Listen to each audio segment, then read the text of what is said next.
Okay. Okay, I think we are live.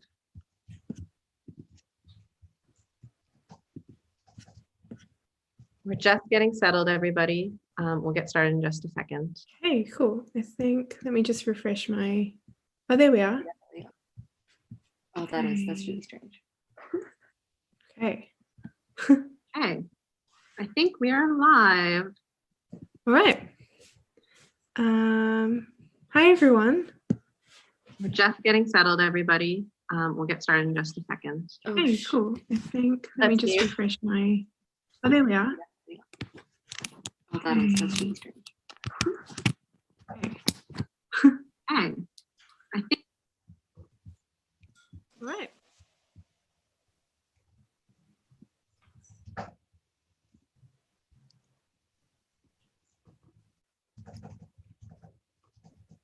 You okay, Nina? Yeah, I'm okay. So I was making sure my YouTube was Make sure we've muted. all got the YouTube Yeah, that's what's confusing. on, and we can go. We're live. Okay. Hi, everyone. Welcome. This is lovely because we're in 3 different places, and normally we wouldn't get to do an event like this so easily. So it's really exciting.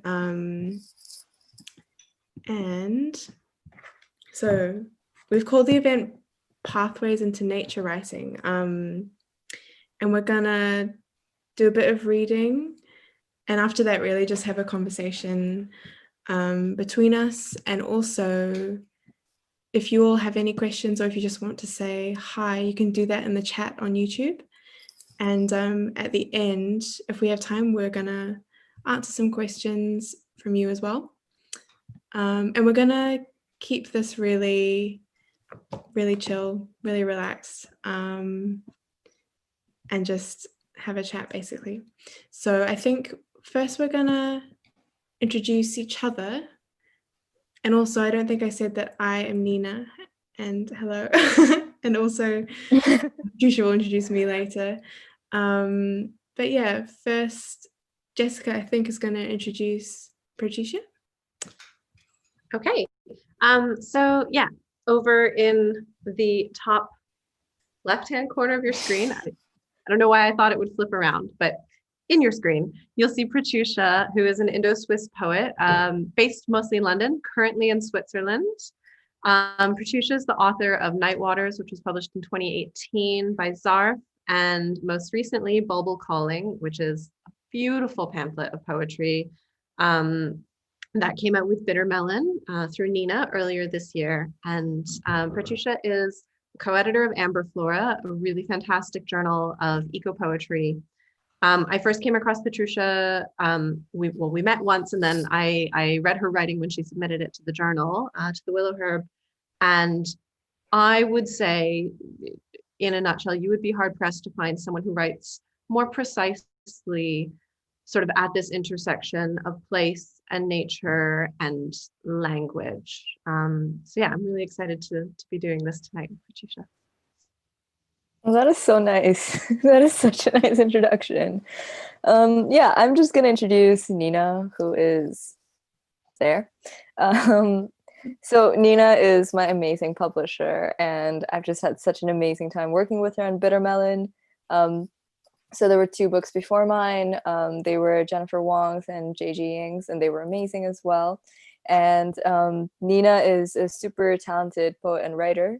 She's published a book this year with 9 Arches Press called Magnolia, but she also published Tiny Moons, which is a food memoir. And she's had kind of various zines out in New Zealand as well, which are like really beautiful. And I would really recommend, if you can, get your hands on one. What I really love about Nina's writing is that she kind of has so many different influences. There's so many references in her work, and it's so rich with all of these different worlds. And I always feel really transported when I read her writing. So that is my incredible publisher, you guys. Oh, this is like one of those like circles where you go around and say What you like about one another.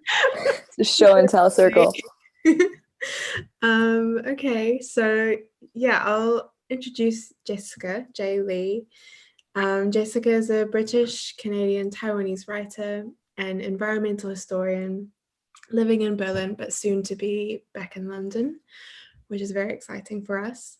She's the founding editor of the Willow Herb Review, which is how Jessica kind of connected with the two of us for the first time. The Willow Herb Review is an online journal of nature writing for writers of colour, and it's been really quite life-changing for me being a part of it, and it's also completely changed the landscape of nature writing worldwide, and is continuing to do amazing things. And Jessica's the author of 2 books, and her first book, Turning, which I have here, I first read just when I first moved to London, and was feeling quite adrift and kind of lonely. And Turning is a memoir of swimming year-round in the lakes around Berlin. And I felt immediately at home in her writing, and also the fact that it seemed like we had quite a bit in common. And so I immediately wanted to be her friend. And yeah, and now we are, which is very special. But yeah, it's a book, both of her books are about how we root ourselves to different places, and also about being, what it means to be alone in nature as a woman of color. And her second book, which is equally beautiful, Two Trees Make a Forest, which just came out in the US and Canada and is already out in the UK. It's about family history, memory, language, homecoming, and leaving as well. You should definitely get a copy. Thank you. So, Pratyusha, you're going to kick off with reading, right? Yeah, so we're gonna have readings from all of us, but they're gonna be super short, like 5 minutes each, and then we're gonna kind of go into discussions. So I'm gonna briefly read from Google Calling, and there won't be a lot of reading. Okay. It's summer and there is a heat wave here, so I'm gonna read heat wave. Heat wave 2016-2017. Daisies open in the late summer. They caramelize in the heat. The heat wave sits heavy on my eyelids. It accumulates vertigo, territorial depression, pressure shot during the day. The light turning on the still point of a petal. The economy falling through light. Predictions for this fiscal year, deflation. We squabble over dinner and dissatisfaction hangs like a vapor. I'm writing for you. I'm forgetting everything. Assimilation is an empty field. What is it, or what was it? Earthquake impact registering 6.2 on the Richter scale. How much? How much again? They threw an effigy into the sea. They said it was for prayer. I forget her face. I threw its memory over water. There was a brief tremor. My neighbor has an oleander plant. I pick up its fallen starry petals. A poison flower, bright and pink like the sky late at night. It is toxic in all its parts, but produces no poison nectar. The poison heat from the oleander, after dark, one can sense a faint narcotic smoke, rises into the night, twining itself around the cherry tree and falling back down to the peonies. All at once they wither. What are you doing out there? It's late, come inside, watch for mosquitoes. Dreaming leaves me a little uncertain, a little nauseous. Drink rose water before you sleep, cautions my grandmother. Nothing happens, not even perfuming inside my dreams. Instead, I dream of huge floods, an Amsterdam townhouse floating sideways in a river that breaks its banks at sunrise, a copy of Bloomberg magazine lying on a stray island, words sliding off the page, stock markets erased. Wake up, it's nearly noon. Even the roads smoke these days. We shade our eyes before starting out on parched late afternoon walks, a bottle of rum in her hand, a borrowed book in mine. The hair on my leg sizzles. I don't think we should go today, she says, her face slightly crimson. I give her my hat. We fall asleep over our book and drink. There is a faint tremor. My mother pulls my braid tight. My scalp itches, glows with the tension. It's a fierce pull, nearly feral. I don't ask her why she's angry. Perhaps it's better unsaid. Another robbery in the neighborhood. They're getting brazen now. The dogs are too sleepy in the heat to do anything, even bark. Porosity in the summer. Skin opens to air, but the air is wordless. And I'm going to quickly read If Still Forest, which was published in Willowherb, and then I'll hand over to the next reader. If Still Forest. Making less of the body, worlding. The swallowing of green light, the thin fog of a season's turn. Pungent fragrance in Epping, 19. Translation as the means for survival. Terrestrial seeking what has been. Fleshy fibers separating skin, roots of blood current, veins, moss glimpsed through protective barriers, your thin skin masquerading parchment, felled branch landing into a blueprint. New reckonings through the smell of birch, did our song, or brief loss, trying not to count, mapping leaves and dull brown, collateral damage we could never unsee, overhead, turned down. Some forests remind you of other forests, existing in myth and song.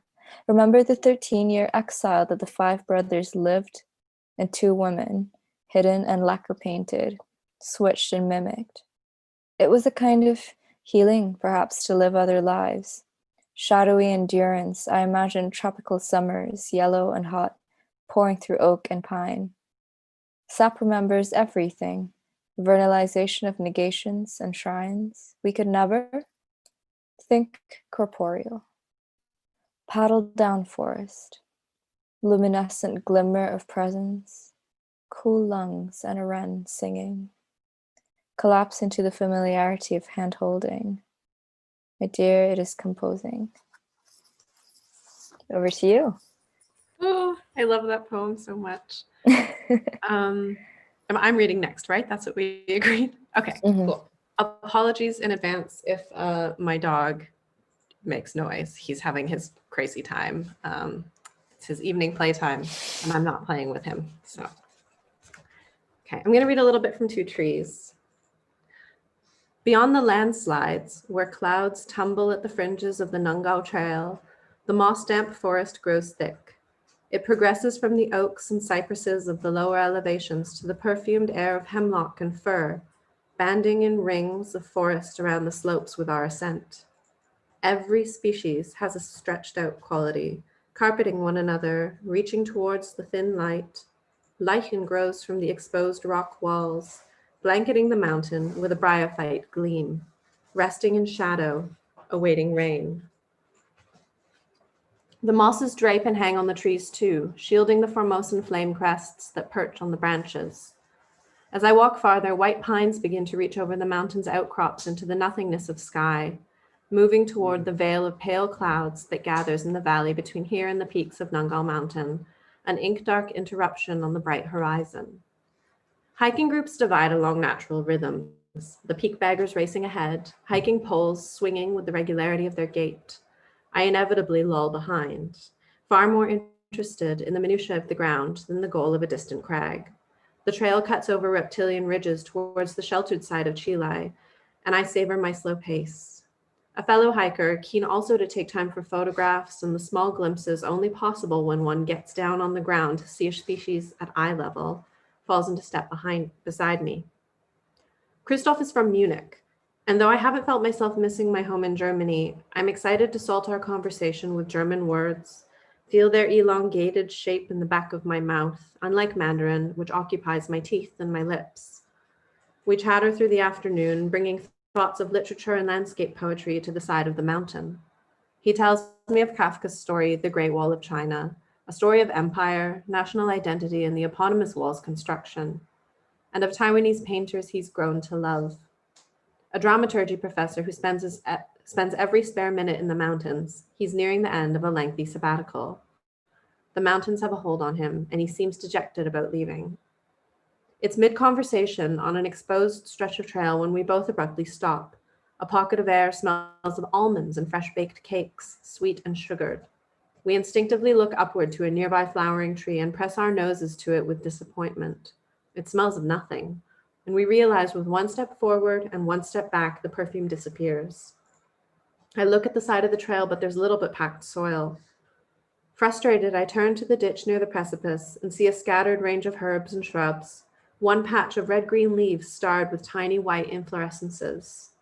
We tuck ourselves low to the ground, Christoph crouching from a towering Teutonic height, and the scent intensifies, an extraordinary wonder from such minuscule flowers.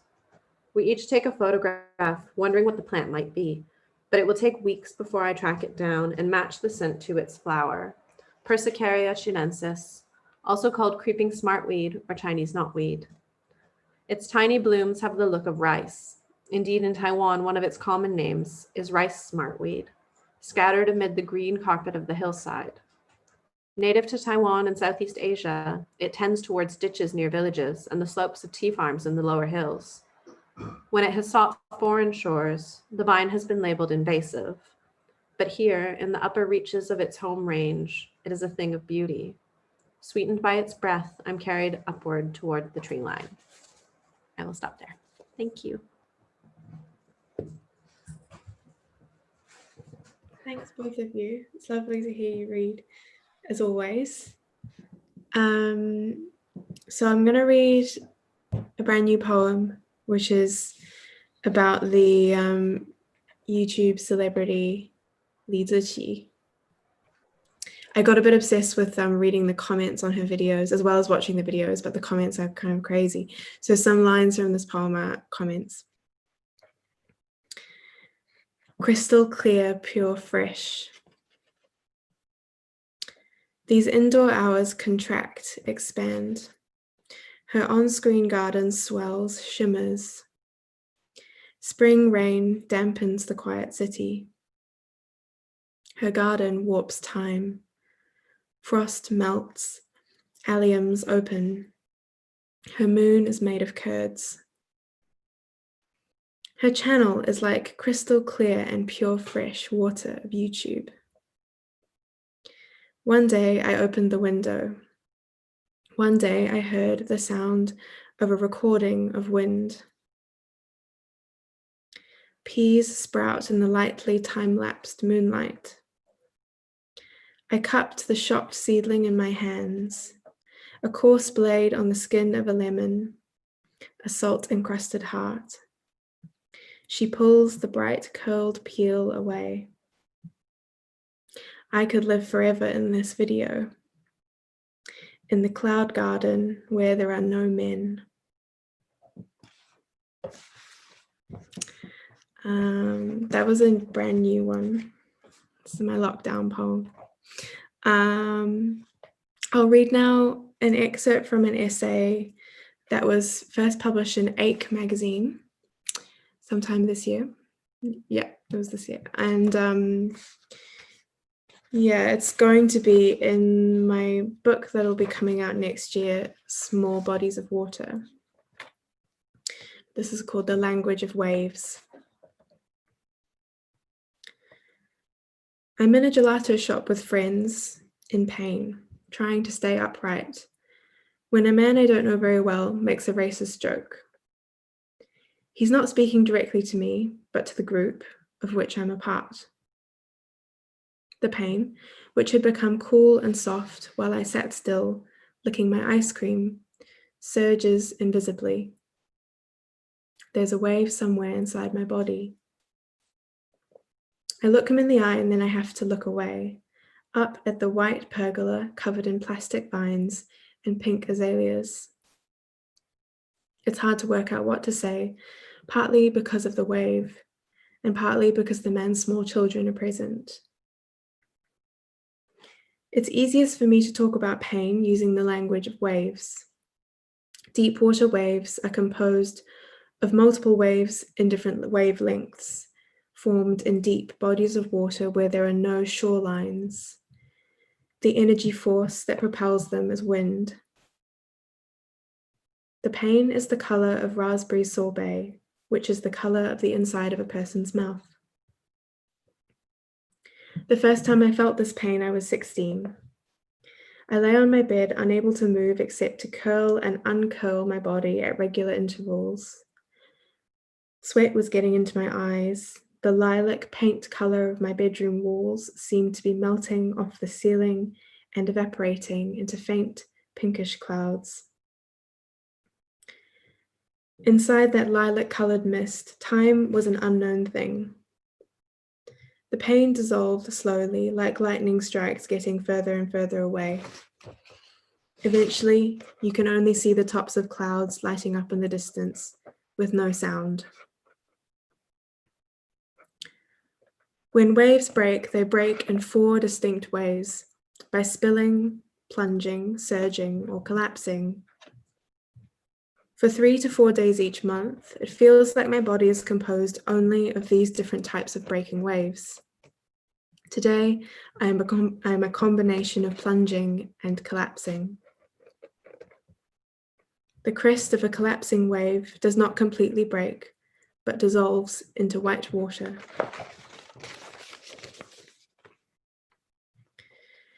Periods and period pain are largely absent from the literature of swimming and nature writing more generally, despite the fact that for many of us, bleeding and swimming are deeply entwined.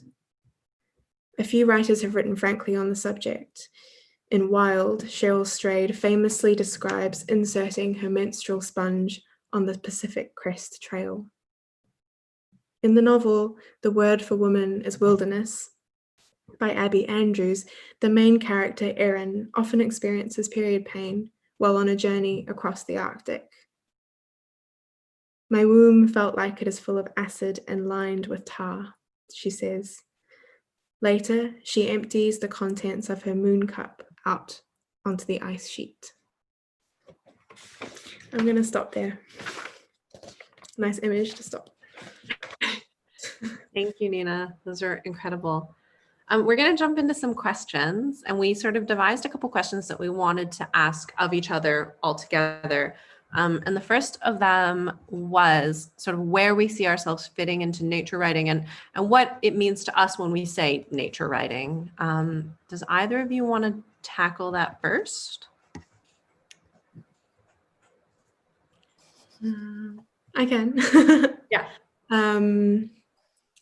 Yeah, I hadn't really heard of nature writing as as its own genre until fairly recently, maybe in the last couple of years, when I moved to the UK from New Zealand, and whole sections of bookshops are devoted to nature writing, and it was definitely never a type of writing that I felt part of or identified with, or even really, I wasn't so interested in reading those books, but I think that nature is something that's unavoidable for many of us in our writing and in our reading. It's not like this separate thing that is like has its own category in our minds. You know, it's connected to everyday life completely. So it's something that I've always written about because I write a lot about places and memories and water especially. So in that sense, maybe like we've all always been nature writers, but the idea like nature writing, capital N, capital W, is more of a kind of thing that I've never felt part of really until I read Jessica's books and kind of found that there were books that, yeah, it felt like there was a place for me to also write a book like that. Yeah, that's how I feel. How about you, Pratyusha, as a poet? As a poet, sure. I mean, I studied literature at university, and so like when nature even before university, when nature writing was kind of introduced to me, it was a concept, right? It was like, this is what the romantic writers wrote, and this is what the transcendentalists in America wrote, and this is nature writing, and this is what it's like. So I mean, this is before uni. In school, like for me, nature writing was like, okay, you go to a place and then you think about the nice environment around you and you write about it. It was very demarcated, I would say, and it was a historical thing. The way it was presented to me was, you know, in Switzerland, like at an international school, was this is something that people used to do. And I think it was only after, and I think the other thing was I wasn't surrounded by literature in English while I was in school. There weren't English bookshops here. That's very new for Switzerland. So I only had access to the books at school and like what our teachers taught us, and that was it. And I was kind of terrible with the internet till I reached like 16, 17, which is awful, but that's the truth. And then I went to university and it was a lot of the same, which I found a bit strange because like when I actually stopped to think about it, I was like, why is nature writing like something that is demarcated for like these American writers and these English writers? And I think for me it was like a very visceral like disagreement, because I was just like, well, I've grown up with all of this epic mythology, and I've grown up with all of these stories taking place in nature. So I spent a lot of time trying to think about, well, what counts as nature writing? Like, if it's taking place outside, isn't, and what's outside? And then I had like this entire like stream of thought where I was just very confused about it. But it is like what Nina said, you know, it's something that I think a lot of us are just embedded in, and maybe we don't really make that demarcation in my head. In our heads. I know I didn't for a long time. And I think I've only really started making that demarcation or making it a category because I feel like if we don't name it as a category, if we don't see ourselves there, then people don't put us there automatically. Like it'll always be kind of the domain of like Emerson and Thoreau, and it'll be very difficult to kind of very like viscerally and in a contemporary sense place us there. Yeah, that it reminds me a lot of like the first months when my first book Turning came out, because everyone was like, it's a swimming memoir, so it's a book about swimming, and it's a book that is a memoir, like a woman's misery memoir.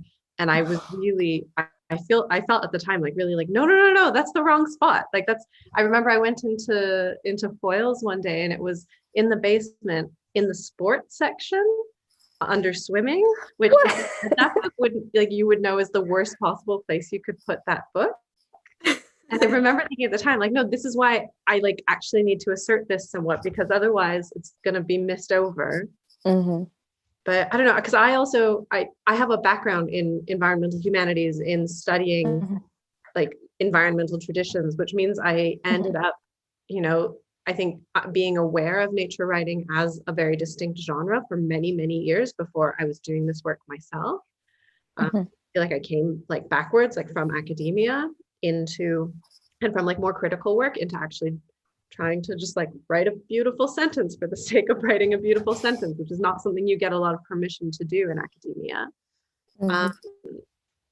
But yeah, it's interesting, because I think the thing I always think about is that most of the inspiration I take comes from like fiction for the most part, and a lot of what I read that I think shaped my interest in the natural world to begin with, it comes from novels. And it's you know, like even if I was reading say 19th century novels, if my friends were reading Pride and Prejudice, that was like my worst nightmare.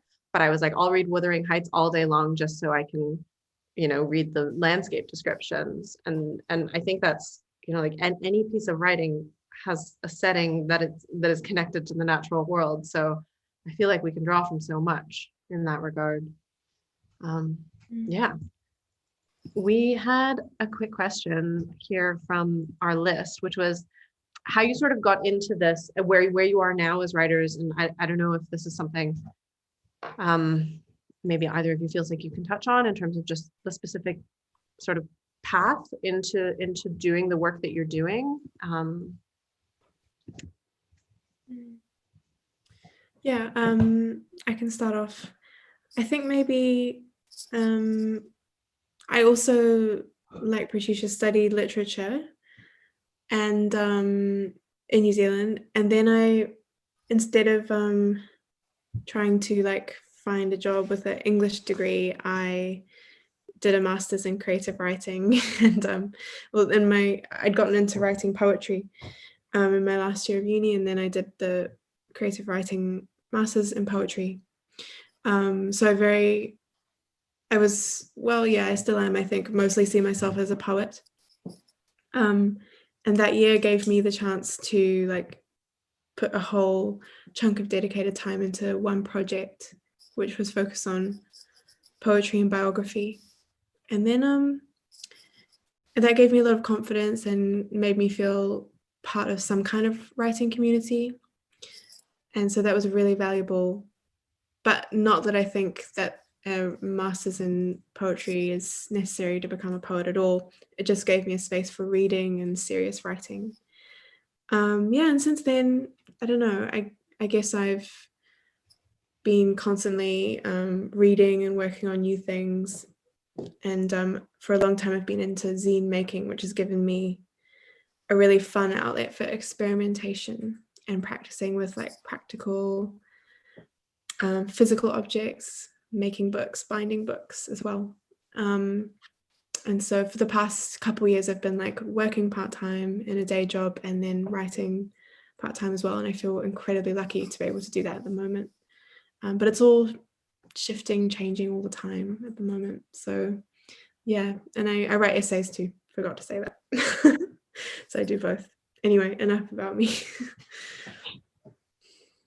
Yeah, sure. I mean, yeah, it's just like the way you come into poetry, I think it can be so many ways. Like, yes, I did an English degree. Not everybody on my course wrote. I did write, but I think what I really struggled with at uni was trying to find readings and trying to find places where like poets gathered or went to have readings. And so I did my university in Edinburgh in Scotland, and it had a poetry library, but whenever I went there, I mean, the events were quite formal, and I kept thinking that there must be something informal. There must be like a place where people who like to write just like gather and start talking, and I just couldn't find it.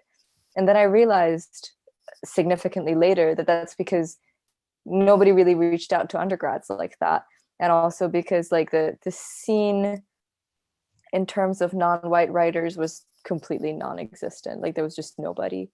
And the way I kind of finally started picking up, where things were written or published was after I met Dominic Hale and Katie Lewis Hood, who were both in Edinburgh at the same time as me. And I think they were really keen to kind of see something different happening on the scene. So they kind of, really helped me out. I think they introduced me to like their friends, their wider circle. And that's how I kind of got my way in terms of trying to figure out where I could send my work. Because I mean, I don't think it really makes sense for me to talk about how I started writing, because I just don't remember a time when I wasn't.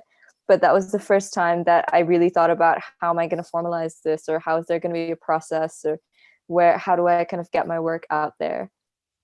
Because I really enjoyed that, and I just wanted to see where it was, like where contemporary stuff was being written and where it was being displayed, because it's not so easy to find it on Google. And if you're not on Twitter in the right place, it's so hard to know what's going on. And I think it's not super accessible even now. And it's like, I think, like undergrads don't necessarily know, for example, where to go to find that, which I think has really changed in Scotland since I left. Alicia, Pir Mohammed, and Jay Ying have done such a great job with like the Scottish Writers Network, and they've kind of gotten a lot going. And I always think, oh, I really miss that train. I would have loved to be in Scotland when that was really taking off. So that's been a real gem. But I think in terms of formalizing poetry, the biggest barrier is entry. Like you don't know how to get in, you don't know where to look. And in a world where like a lot of stuff is online, but online is so huge, you don't know where to go. Yeah, I feel like so you guys both started out, I think, a lot earlier with creative writing than I did. I, like, admittedly did not come to it early. I think probably the first creative pieces, other than like stuff that I wrote when I was in undergrad, that was just like I was never going to show anybody, and I had no idea what I was doing, if I'm honest. I guess it was good practice, but like I didn't start writing things aside from academic work until I was about 28, I think. And in my PhD, of all the routes, I didn't take a creative writing degree. I got a part-time job working as an events assistant on Guardian master classes while I was doing my PhD fieldwork, which meant I got to sit in on all these amazing creative writing courses for free. And that for me was a huge, I guess, just sort of eye-opening, because I realized that I was a little bit tired of the stiffness of the work that I had been writing until then. And I also realized it was just something I could try. So off the back of sort of 6 months of doing that job and just listening in the background while I was working, I sent out my first couple pitches for, columns and, just to write freelance pieces. And it snowballed from there. I started writing a column here in Berlin for a blog here, and I was not getting paid. It was like a free thing I was doing, every week or two, writing about the lakes here, and that got a lot of attention really quickly. And I got my first book deal and my agent and everything off the back of that sort of flurry of things that I was not planning. So for me, it was like a really irregular route, I think, into publishing. And I didn't have a strong network of publishing people before that. Like, I guess from graduate school, I had friends who were writers. So I had some people that I could ask, like, should I find an agent? Do I need to do this? Do I need to do that? But if I'm honest, it's like, I feel like I spent a very long time playing catch up with what the industry was and literally what everyone's jobs are in publishing. Like, I just did not understand that at all, which feels really silly to say that I was like 28 years old and doing a PhD and I didn't understand the difference between marketing and publicity. But I think at the time it was really new to me. So yeah, we have one or two questions rolling in the chat, but I know we had also sort of prepped a question each for one another. We have a bit of time. Nina, do you have a question you want to ask either Pratyusha or myself? Or? Yeah. I have, I think, a question for Pratyusha first, about this idea of nature writing not having to be in one single language, because when I first read your poetry, and then especially when you submitted Bulbul Calling, it was such a revelation. I think part of what draws me to your poems in that pamphlet is there's so many layers of language, layers of history.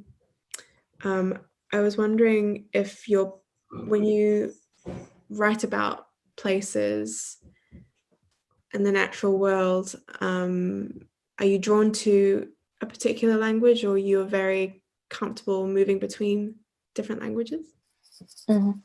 Yeah, I think when I first started off kind of writing about specific things around me, because kind of the way my mind works, I feel like I'm often living like partially in memory, and I'm always kind of drawing influences from like my family history and also from like different places I've lived, and that's always at the back of my mind.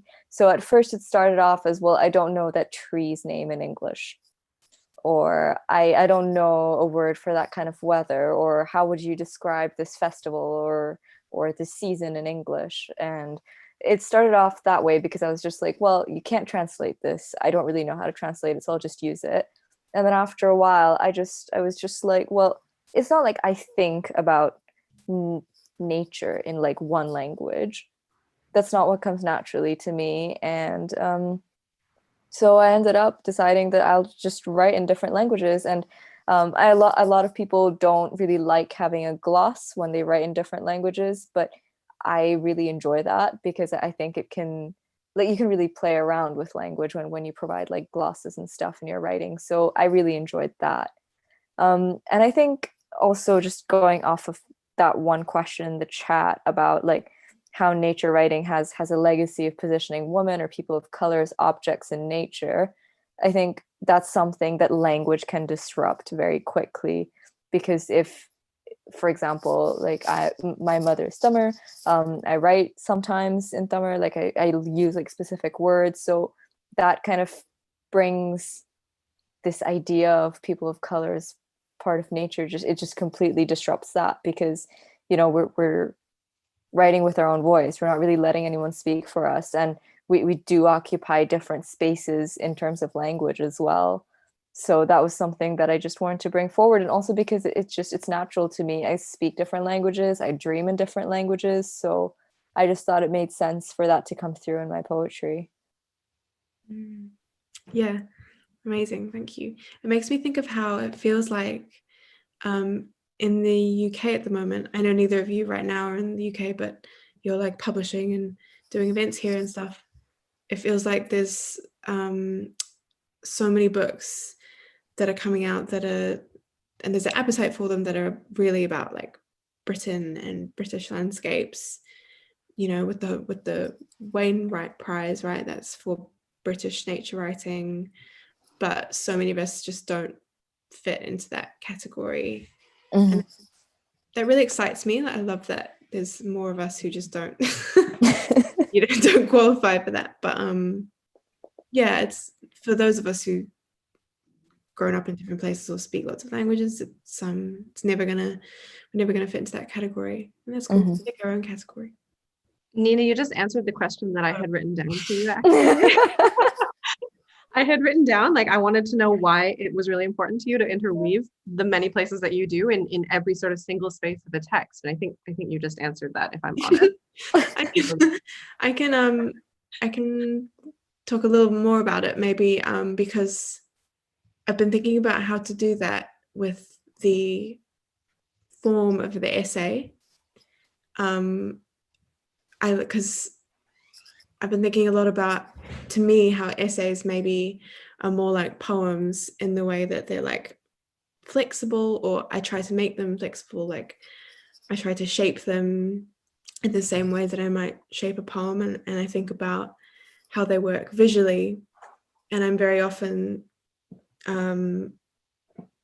breaking them up into small fragments, and doing that is what helps me to jump around to lots of different places in a way that I think it could be like a bit disorientating for a reader, but I'm okay with that, I think. And also if anyone maybe comes to a piece like that who has a similar thing, like you said, Pratyusha, of dreaming in different languages, having memories of lots of different places and living partially in memory, then it's a form that really suits that way of combining different places. Yeah, but you do that too, Jessica, a lot, especially in Two Trees. Yeah, it's really important to me in my work that I feel like there is a political statement in our decision making, sort of collectively, that we will take nature writing and not just apply it to this one subject that it has been applied to so thoroughly for, like, 2 centuries essentially.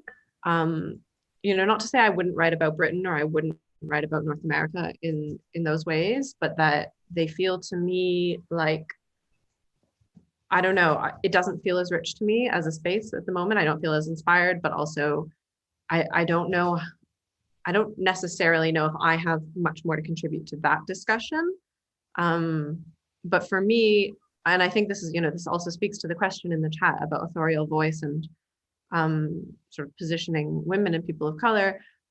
I think there's a real power in generating portrayals and narratives of non-British landscapes, non-North American landscapes, or landscapes that in particular have been previously colonized, for example, as peopled and vibrant and not as passive recipients of sort of imperial force, right? Which in Two Trees was really important to me because it's a space that is still colonized. in a sense, and just continues to have these sort of many layers of historical colonization laid upon it. And so I want to see non-human nature push up through that. I want to see a sense of like a vibrant living landscape beneath that. It's really important for me that this kind of writing does that. So that's sort of my hope there. Pratyusha, I have a question for you. Yeah, sure. So I was actually wondering, if there are writers or like traditions that you see your work most in dialogue with. Because I feel like when I read your poetry, I was really, and I'm no expert, but when I read it, I felt like I had never read poetry like that before. So I would be curious to know a little bit about where you draw from. That is actually so strange because I always think of myself as someone who's like reading so much and like absorbing so much. So I would have thought that my poetry just didn't really read particularly. It's not derivative, right? Like you're rich with literature in your writing, but it never feels like there's an overwhelming presence of another writer, if that makes sense. So I've just gone over to my bookshelf and I just thought I'd pull out some of the books that I find that I think of a lot. So one of them is Plain Water. I love Plain Water for kind of its mixed, I don't want to say mixed media, but like mixed kinds of writing, which I think, sorry? Also on my shelf. I read it a lot while I was writing Turning. It's so great. And actually Magnolia reminds me of it a lot. And I love that. Thank you. Then also I really like kind of surreal poets. I think most often writing in South America, writing in Mexico and stuff. Like, for example, Casey. I just love his poetry. It's so like precise and beautiful. I think that's kind of where I get the precision from, is from the way like Homero or Regis or Octavio, they write poetry in a way that's really, really specific. And everything that they write about, every image is so perfectly crystallized. And I love that. I also write a lot in kind of Indian traditions in terms of I write a lot with like different kinds of Indian, or I want to say like it's larger than Indian, obviously, like pan-subcontinental poetry, like ghazals, for example. And I definitely take a lot from that kind of history as well. So I think for me, I really like reading very widely and reading across how different people situate themselves in the environment, whether that is in the epic voice or whether that is in an autobiographical voice or whether that's in love poetry. So that's really something that I like to think about. And actually, I kind of want to ask my next question going off of that. And this is a question for Nina. I was just thinking kind of when I read Tiny Moons, and again, when I read Magnolias, how you write about food. I find it really distinct how you write about food. I don't come across that in recipe books. I don't come across that in online articles or reviews. And I haven't come across it in poetry really that much. And I was just wondering how you kind of see that space of food writing in which you've kind of made the space for writing about it really poetically. Would you count it as nature writing, or how do you see it? That's such a great question. I guess I do, right? Because, well, to me, it's all part of the way I experience the world. I think maybe I would say not everything I read about food will kind of draw on nature per se, but then again, like, what is nature? So, but I will probably draw on place, and Tiny Moons is very much a book about a city, multiple places actually, and so to me it's all connected. It's interesting though, because I've seen I think Goodreads has categorized it. It's put it in like multiple categories, but for that book, it's partly in travel writing, which is really interesting, and not. It's a quite a loaded phrase for us, I know, but for some writers, they make a living as travel writers, go around and write about these places. And food writing feels in that like it sometimes gets jumbled together with that idea. So I definitely wanted to push back against that a little bit. I don't mind that it is partly like a book about travel and different kinds of travel. And I think more recently, I've been thinking about food in relation to gardening, which I love, and I know both of you love it too. And so when I think about it that way, that's definitely, in tradition of writing about nature. Yeah, So food and nature together. yeah, I think the book I'm working on now, definitely I squeezed some food in there. so it will it will be part of it. I think it was actually really nice to kind of read Tiny Moons and see like this very urban landscape laid out. And I mean, people always say that's like separate from nature writing, but not when you kind of see it in that way, where you're commenting about the rain or the flowers or the winds or whatever. I'm just like, and I think that's kind of the thing about thinking about nature writing or writing about it, is just that there aren't actually like these clear demarcations anywhere. Yeah. And they all kind of flow into each other, and I guess that's why I think it's important that we place ourselves in it. I love that. I've got a question for both of you, which either one of you can answer if you want, but I was wondering, both of you as editors of journals, how does the editing process and the reading submissions process sometimes feed into your own writing, or affect it, or change it, or disrupt it in any way? I really want to hear Jessica's answer to this, because you're editing Willowherb right now. Yeah, I mean, well, I had plans to start working on my next book this summer, but I've spent the entire summer working on the Willowherb. So that's one answer. Yeah, I mean, I think for me, it's a bit of a well of, I guess, hopefulness for me and solidarity in doing that work, because I think when I started doing this, this kind of writing, I didn't know you two then. It was, a few years back, and I didn't feel like there was a huge amount of community, particularly amongst writers of color, doing this kind of work. I didn't feel like necessarily all of us knew each other. There was a lot of hand wringing going on about like, oh, the state of our industry. Now I feel like every single time we get submissions, and when I see the sort of final issues, coming together, and I should say we're going to have our next issue out, all things being okay, then next week. Like every time I see that, I find it just really heartening, because it reminds me that there are so many thousands, millions, like many constellations of stories that we still haven't heard about the natural world, and that we still really need to hear. So that for me is really exciting.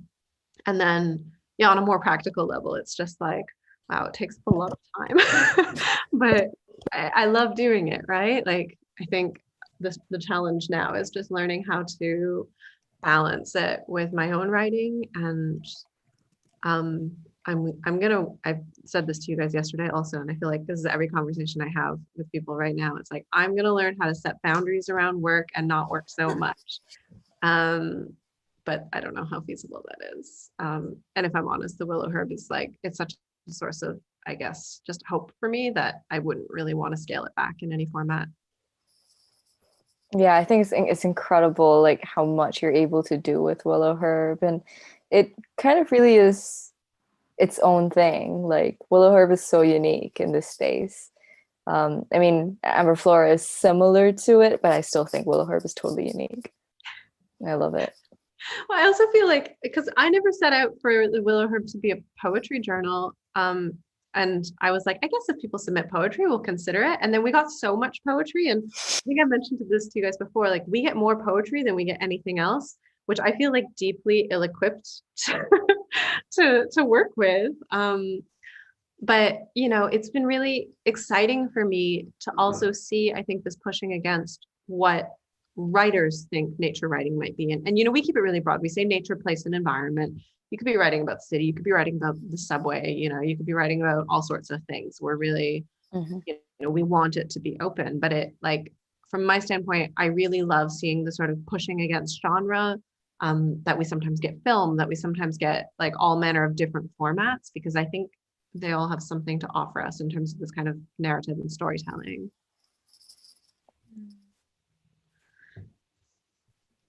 We've got a question that we could answer. Have you seen it, Jessica? Do we have a question? Oh yeah, there's one from Kate. Could you talk about your personal writing processes and how you record your ideas, and how you draw these things together? Oh, I don't see this question at all, so thank you for bringing it to me. It's a bit, you might have to scroll up. But yeah, do either of you want to talk about your writing process at all? I'll let Jessica take that as well, or you, Nina. Personal writing process. Can you repeat the question to me? Yeah, of course.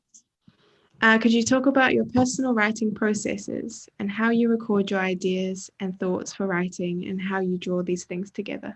So my personal writing process is not at all like a mystical writing process. I'm like really anti-author image sculpting. I make all my notes on my phone when I'm out on like treks or whatever. And so like my notes app is rammed with like junk basically. But it's useful junk that only I can understand because it's like one word at a time just to jog my memory. I make myself like voice memos really often if I think of a good sentence while I'm out walking, which is usually when I would think of a good sentence. And then usually later I realize it's not a very good sentence.